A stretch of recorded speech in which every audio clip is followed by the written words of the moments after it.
नौकरी पेशा हो, व्यापारी हो या फिर किसी भी वर्ग से ताल्लुक रखने वाले हों, हर कोई ये सपना सजोता है कि बड़े शहरों में आकर के एक आशियाना बनाया जाए और वो सपना साकार करने के लिए अपनी एड़ी चोटी का जोर लगा देते हैं।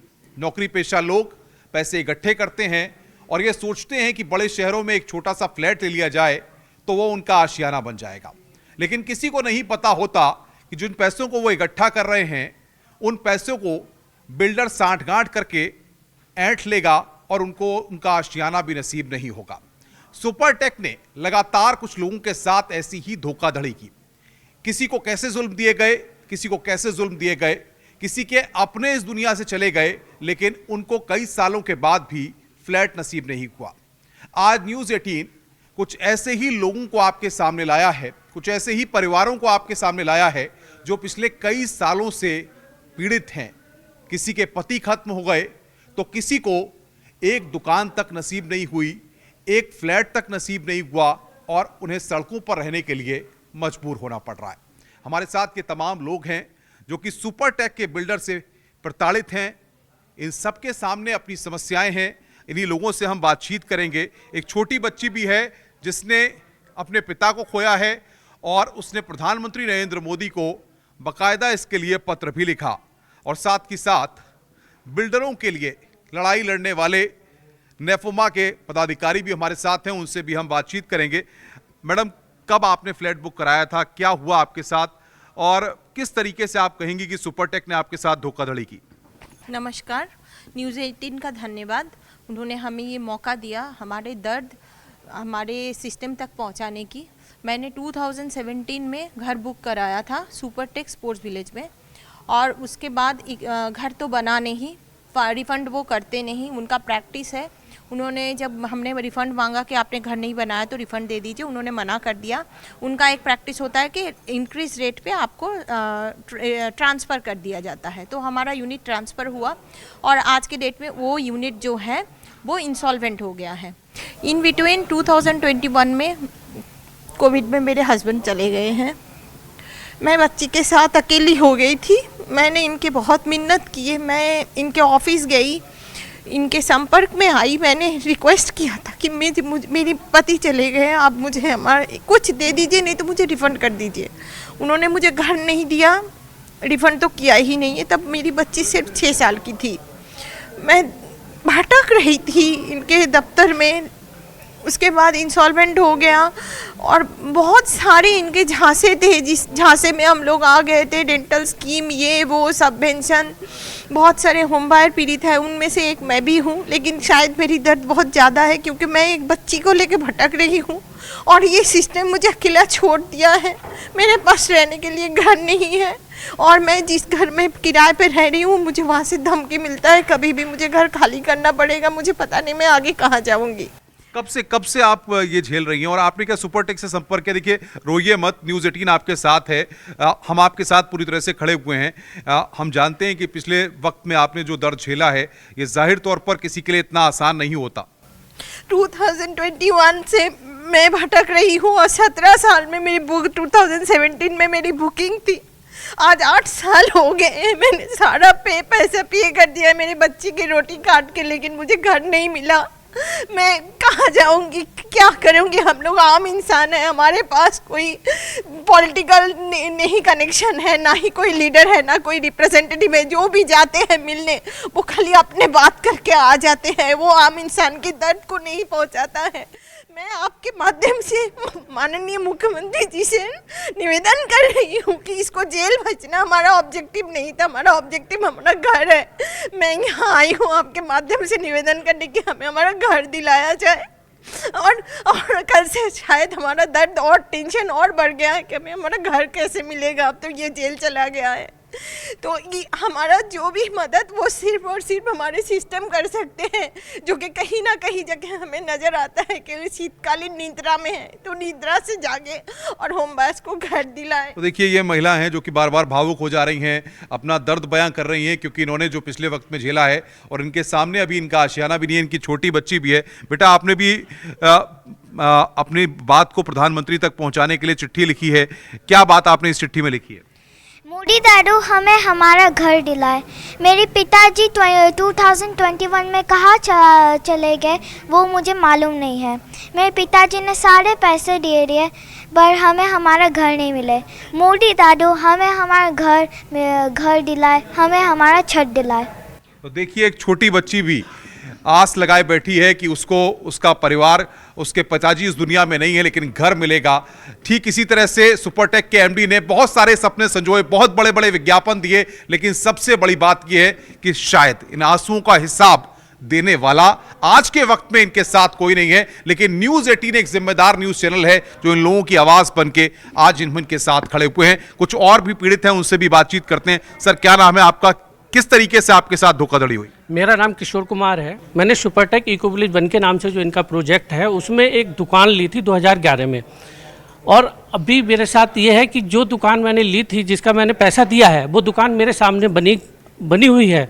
लेकिन उस दुकान पे इन्होंने मुझे ना देनी पड़े उसके लिए वो नंबर 27, 28, 29 आना चाहिए। मेरी दुकान का नंबर 29 था, तो उन्होंने वो सीरीज से ही गायब कर दिया है। आप इसमें देख सकते हैं 27, 28, 29 की जगह 30 डालकर और वो किसी और को कब्जा करवा दिया है। जबकि ये जो नंबर उन्होंने डाला है वो ना तो सीरीज के हिसाब से ठीक है और ना ही अप्रूव्ड लेआउट प्लान में। कब से आप चक्कर लगा रहे थे सुपरटेक के यहाँ? मैं 2011 से ही परेशान हूँ। जब से मैंने बुक कराया है तो 2013 से इन्होंने मेरे साथ ये कभी लेआउट चेंज कर देते हैं, कभी नंबर चेंज कर देते हैं। लेकिन मैं भाग रहा हूँ। मैं रेरा में भी गया था, ये रेरा को बिल्कुल नहीं मानते। रेरा ने ऑर्डर दिया था दुकान देने का, लेकिन उन्होंने दुकान नहीं दी। ये अथॉरिटी को भी ऐसे गुमराह करते रहते हैं। अथॉरिटी में भी मैं गया था, अथॉरिटी ने वहाँ सर्वे कराया और उन्होंने पाया कि इन्होंने गलत तरह से दुकान बनाई है। Number R K. अरोड़ा भी फिलहाल जेल चले गए हैं, ईडी ने उनको गिरफ्तार कर लिया। बहुत सारे ऐसे मामले हैं, आपका भी उनमें से एक ऐसा मामला है। क्या चाहते हैं आप, और क्या उनकी गिरफ्तारी के बाद चिंता हो रही है या आपको खुशी है? उनकी गिरफ्तारी से इसमें तो मैं क्या ही कमेंट करूं, लेकिन ये धोखाधड़ी तो इनके यहाँ पर खुलेआम हो रही है और बहुत ज़्यादा हो रही है। मैं जिस तरह से पीड़ित हूँ, मैं सब जगह जा रहा हूँ और कहीं पे ये कानून को बिल्कुल नहीं मानते, कानून की ये धज्जियाँ उड़ाते हैं। और कितने पैसे आपने जमा किए थे और क्या वादे आपको किए गए थे? मैंने 25 लाख में दुकान ली थी, जिसका 12 लाख मैंने दे चुका हूँ। और अब रेट बढ़ जाने की वजह से, दुकान की कीमत बढ़ जाने की वजह से इन्होंने मेरा नंबर सीरीज से ही गायब कर दिया है। 29 नंबर उन्होंने नंबर की सीरीज से ही गायब करके और किसी और को कब्जा करा दिया है। देखिए कितनी बड़ी धोखाधड़ी है कि आदमी सोचता है कि 4 नंबर का मकान लेंगे, 5 नंबर का फ्लैट लेंगे, 14 नंबर का फ्लैट लेंगे, लेकिन साहब ने 29 नंबर की दुकान बुक की थी और बिल्डर साहब की इतनी बड़ी धोखाधड़ी कि 29 नंबर की दुकान ही बीच से गायब कर दी और ठगी करके किसी और को दे दी गई। कुछ ऐसे ही मामले हैं और भी पीड़ित हमारे साथ हैं जिनको आज हम न्यूज़ 18 पर लेकर के आए हैं। मैडम, आपके साथ किस तरह से धोखाधड़ी हुई और क्या आपने पिछले 10 सालों में झेला है? नमस्ते, मैं मधु अरोड़ा। मैंने अपना फ्लैट इको विलेज 2 में बुक कराया था। बिल्डर ने हमें बोला था कि ना आपको 2 साल में मकान फ्लैट मिल जाएगा, लेकिन इतने साल हो गए, हमने सोचा था रिटायर होने के बाद हम आराम से अपने घर में रहेंगे, लेकिन बिल्डर ने ना हमें घर दिया, हमारे सारे पैसे भी ले लिए। अब हमको समझ नहीं आ रहा कि हम क्या करें, रेंट भी भर रहे हैं, हम रिटायर आदमी हैं, क्या करें क्या नहीं करें, रोटी खाने के लाले पड़े हुए हैं हमारे। हम अपने आप को कैसे बर्दाश्त कर रहे हैं हमें नहीं पता। कब आपने बुक कराया था, कितने पैसे दिए थे? देखिए भावुक मत होइए, हम आपके दर्द को समझ सकते हैं, लेकिन कितने पैसे आपने जमा किए थे? हमने 6-7 साल पहले बुक कराया था। बिल्डर ने बोला था 2 साल में आपका फ्लैट आपको मिल जाएगा, लेकिन इतने आधे पैसे देने के बाद भी आज हमारे पास घर नहीं है। हम रेंट के मकान में रहते हैं। मकान मालिक हमको मकान खाली करने के लिए बोल रहा है। अब हमको समझ नहीं आ रहा कि हम कहाँ जाके रहेंगे। बिल्डर से आपने संपर्क किया, कुछ बात हुई, क्या वादे किए गए थे? बिल्डर तो हमको मिलता ही नहीं है ना, जब भी हम कोशिश करते हैं जाने की तो वो नहीं मिलता हमें। आर.के. अरोड़ा की गिरफ्तारी हो गई है, जब ये जानकारी आपको हुई तो आपने क्या सोचा? यही सोचा कि बकरे की माँ कब तक खैर मनाएगी, कभी ना कभी तो कुछ होएगा ही ना। सरकार जागे, हमारे फ्लैट हमें दिलाए, कुछ तो करे। योगी जी से, मोदी जी से हमारी यही प्रार्थना है कि हमें हमारा फ्लैट दिला दो, हमें और कुछ नहीं चाहिए। हम रिटायर आदमी कहाँ जाके रहेंगे, मकान मालिक हमको अलग से तंग करता है, हम कैसे रहें, कहाँ रहें, हमें कुछ नहीं पता।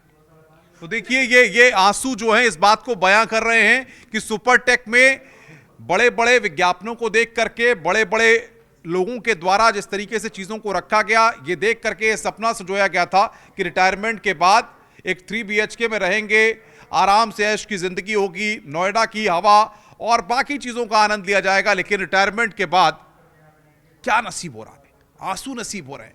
ये जीवन नसीब हो रहा है कि आज इनको अपना दर्द बयां करना पड़ रहा है, वो भी एक बिल्डर के सताए हुए हैं और वो बिल्डर अब सलाखों के पीछे है। कुछ और भी पीड़ित हमारे साथ हैं। सर, आप क्या कहेंगे, किस तरीके से सुपरटेक ने आपके साथ धोखाधड़ी की और क्या बुक कराया था आपने? मेरे साथ एक बार धोखा नहीं, कई धोखे हुए हैं। मैंने 10% दे करके सुपरटेक में अपना घर बुक करवाया था, ये सोच करके कि हमारे सर के ऊपर भी एक छत होगा। इनका बहुत अच्छा स्कीम था जो बहुत बड़ा फ्रॉड था। सबवेंशंस के नाम पे 10% देने के बदले में मुझे घर के बदले घर दे दिया, जिसका रेंट ये पे करते जा रहे थे। आज के डेट में जो है वो रेंट तो बंद कर दिया है इन्होंने। अब मैं मजबूर हूँ कि अब मैं कहाँ जाऊँ।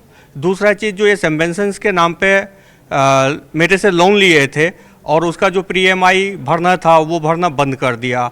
आज मैं इतना दुखी हूँ कि मैं ये तय नहीं कर पा रहा हूँ कि सबवेंशंस के नाम पे जो बिल्डर्स ने पैसा लिया था उस पैसे का एक ब्रिक्स भी जो है कंस्ट्रक्शन में यूज़ नहीं किया। 10% मेरे से लेकर के 80% बैंक से लेकर के 90% पूरा पैसा हड़प लिया। और आज मैं बैंक से भी सुन रहा हूँ, मकान मालिक से भी सुन रहा हूँ, बिल्डर से जब भी मिलने के लिए या कुछ सुझाव के लिए जाता हूँ कोई मिलता ही नहीं है। मतलब पूरा अंधकार में जी रहा हूँ। आप बता रहे थे कि लोन भी आप पे कर रहे हैं और आपकी माली हालत भी ठीक नहीं है, पूरी तरह से आप सड़कों पर आ चुके हैं। सर, मैंने सोचा था कि घर ले लिया, उसका किसी भी तरह से EMI दे करके अपने सर पे अपना छत मिल जाएगा, लेकिन आज के डेट में वो तो घर दूर दूर तक दिखाई नहीं दे रहा है।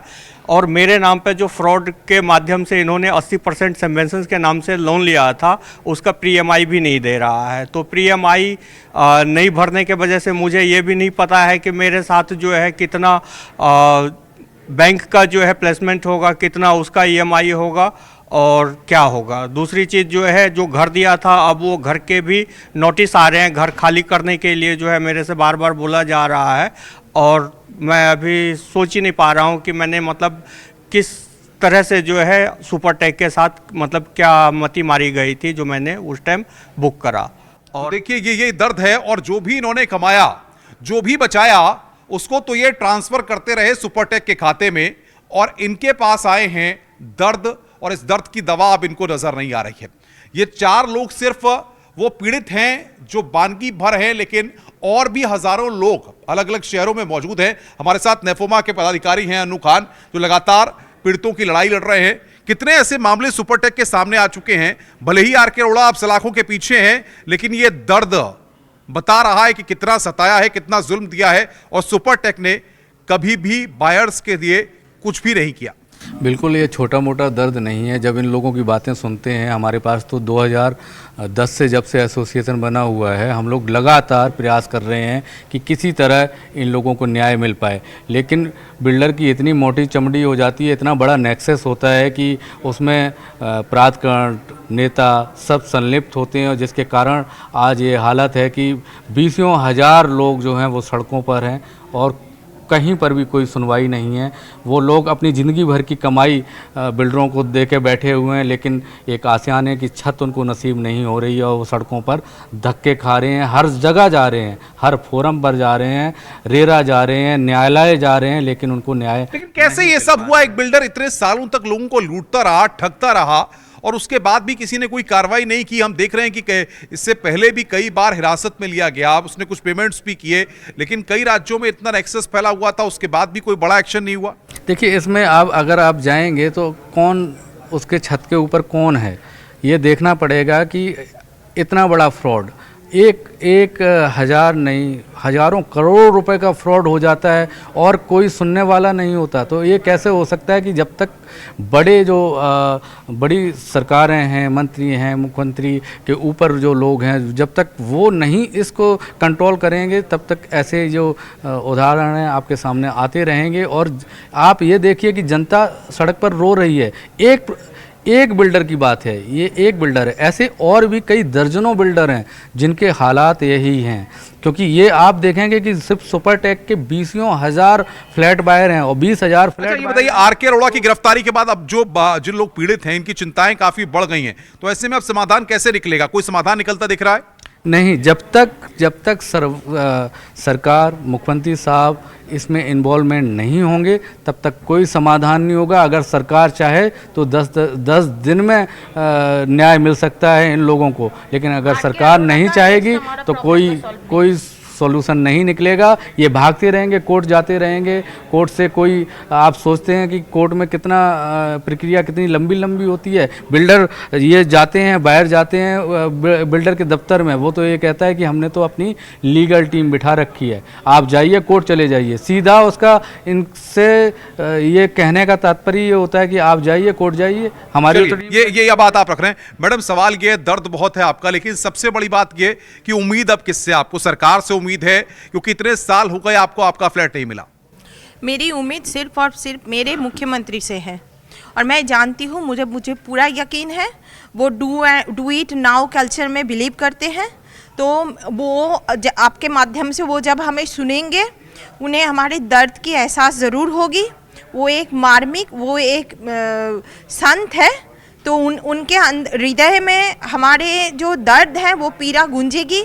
और मुझे पूरा विश्वास है सुपरटेक का अब कोई रोल बचेगा नहीं। इतना वक्त हो गया, इस तरह इस दौरान आपके पति की भी मृत्यु हो गई, कैसे आपने वक्त गुजारा? आय के साधन आपके पास नहीं थे, क्या रहा इस दौरान? नहीं, मेरे पास कोई आय के साधन नहीं है। मैं एक हाउसवाइफ थी और मैं हाउसवाइफ ही हूँ। मेरे पास कुछ पैसे थे और कुछ रिश्तेदार हैं जो मुझे मदद करते हैं।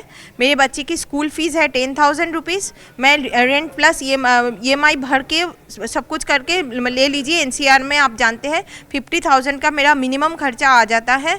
मैं खुद बीमार हो गई हूँ, टेंशन में मुझे स्ट्रेस टेंशन में मुझे डायबिटीज़ और कोलेस्ट्रॉल और यूरिक एसिड की प्रॉब्लम है, तो मुझे बहुत सारा दवाई भी खाना पड़ता है। और मैं कैसे चला रही हूँ भगवान जानता है, ईश्वर जानते हैं। मैं ईश्वर पे बिलीव करती हूँ। तो मुझे मेरे संत मुख्यमंत्री से मुझे यही उम्मीद है कि डायरेक्ट इंटरवेन करके एज अर्ली एज पॉसिबल हमें हमारा कंस्ट्रक्शन शुरू कराया जाए। रजिस्ट्रेशन से कंस्ट्रक्शन बहुत अहम मुद्दा है। रजिस्ट्रेशन उनकी प्रॉब्लम है जिनको घर मिल चुका है, लेकिन हम कंस्ट्रक्शन की बात इसीलिए कर रहे हैं क्योंकि हम EMI दे रहे हैं, रेंट भर रहे हैं, रेंट प्लस EMI की मार झेल रहे हैं, प्लस कोर्ट की तारीख की टॉर्चर से बर्दाश्त कर रहे हैं। सुपरटेक हमें कोर्ट में ले जाके खड़ा कर दिया है। और ये आपकी पीड़ा है, और भी लोग हमारे साथ हैं। मैडम, आपने अपनी बात को रखा, जरा संक्षेप में बताइए अब आप क्या चाहती हैं, और जिस तरीके से इतने सालों तक आपने जो झेला है, आपके सामने भी संकट रहा होगा, तमाम आय के और तमाम पैसे जब आपने बिल्डर को दे दिए, तो संकट कैसा रहा? संकट बहुत बुरा था। मैं खुद सिलाई करती हूँ, सिलाई करके अपना घर चलाती हूँ, और मेरी तो योगी जी और मोदी जी से प्रार्थना है कि हमें हमारा फ्लैट जल्द से जल्द दिलाया जाए, जिससे हमें ये रेंट से छुटकारा मिले और हम सुकून की ज़िंदगी जी सके। अब हमारी कितनी ज़िंदगी है हमें कुछ नहीं पता, हम रिटायर आदमी हैं, कितने दिन जिएंगे। अब हमारी मोदी जी और योगी जी से यही प्रार्थना है कि हमें हमारा फ्लैट दिलाया जाए। आप जाहिर तौर पर इतना वक्त देख चुके हैं, इतना वक्त बर्बाद हो गया, इन सब चीज़ों में आपने घर का वित्तीय संकट, तमाम चीज़ें भी देखी होंगी, बच्चों की पढ़ाई और सारी चीज़ें, कैसे आप पर बीती है? बहुत प्रॉब्लम होती है। अपना ऑफिस का टाइम निकाल करके इधर जाना पड़ता है, और ऑफिस बिल्डर के ऑफिस जाते हैं तो वो तो पूरा बोलता है कि इतने लीगल टीम बिठा रखी है और तुम जाओ जो करना है कर लो। इतनी खुलेआम बदमाशी, खुली धोखाधड़ी, ये सब हो रहा है। तो गवर्नमेंट को कहीं ना कहीं तो सोचना ही पड़ेगा कि लोगों के साथ न्याय हो और न्याय मिले। चलिए, न्याय की उम्मीद लगाकर बहुत सारे लोग बैठे हैं। सर, संक्षेप में बताइए कि जो पीड़ा आपने झेली है इतने इस दौरान, किस किस तरह का संकट आप पर गुजरा है? सर, संकट की अगर बात करूं तो 90% पैसा दे करके सुपरटेक से कोई घर नहीं मिला है, और इसके टेंशन में जो है बीमारियां और मिल गई है। मतलब टेंशन से सोच सोच के माइग्रेन की प्रॉब्लम हो गई है। जब भी कोई प्रॉब्लम होता है तो सर दर्द से पीड़ित रहता हूं। आज मुझे यही समझ में नहीं आ रहा है कि मेरा घर कब तक मिलेगा, और सुपरटेक का जो रवैया है, कोई सोल्यूशन नहीं है किसी से, कोई मतलब अगर हम जानना भी चाहते हैं कुछ तो कोई बताने वाला नहीं है। और जो प्रोजेक्ट है इंसॉल्वेंट में है, इंसॉल्वेंट में जो आए थे वो भी कुछ नहीं कर रहे हैं। तो समझ में नहीं आ रहा है कि मतलब हम क्या करें। तो देखिए, आप 1 साल हो, 2 साल हो, 1.5 साल, 3 साल, 4 साल तो समझ में आता है, लेकिन सालों साल हो गए, 5 साल, 10 साल हो गए, और इन सब ने वो सपने संजोए थे जो सपने साकार होते इनको नजर नहीं आ रहे। इनकी आंखों में आंसू हैं, बार बार ये भावुक हो रहे हैं, किसी ने अपनों को खो दिया है, लेकिन हालात ये हैं कि इनको अब तक इनका आशियाना नसीब नहीं हुआ है।